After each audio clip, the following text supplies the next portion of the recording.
business side of things? Because after you had your exit, what really happened to then shift you to say, hey, let me start buying some companies too? Well, in this case, my first ones I started buying were restaurants. And that's a cliche for people who end up selling a company, making a lot of money, and everybody thinks, oh, I'm going to go buy a restaurant or a bar. I was going to be Sam Malone from Cheers, if you remember that show. And just get on the bar and, hey, Norm, how's it going? And so I did, and bought my first one. Literally, we're sitting in a bar. I used to take my employees out for happy hour.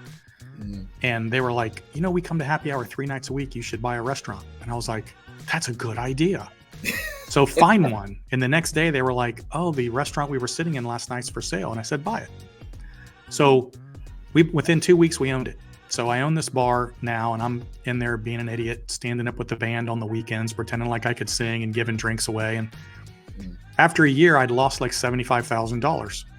And I thought, well, that wasn't as much fun as I thought it would be.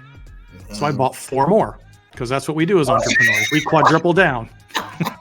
I figured if I had more, I could make more money. And I bought them, by the way, for $0. That's another story I didn't tell you. There we because go. We bought.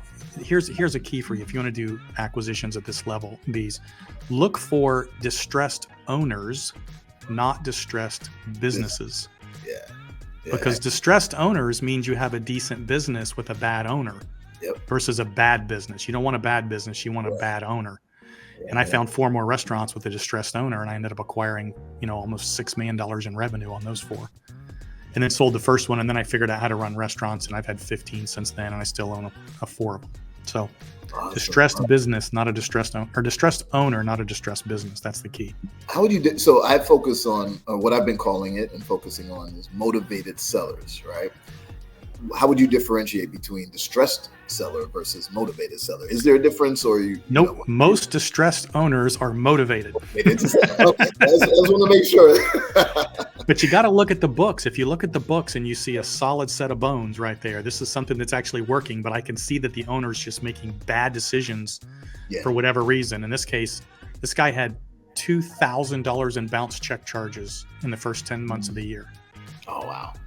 Okay. And I was like, what the heck? And then I realized what was going on. The owner was doing things he shouldn't be doing and wasn't paying attention. And his father had passed on and left him this business, and he didn't know how to run it. And I'm looking at it going, this is a gold mine. So we ended up getting him out and getting me in.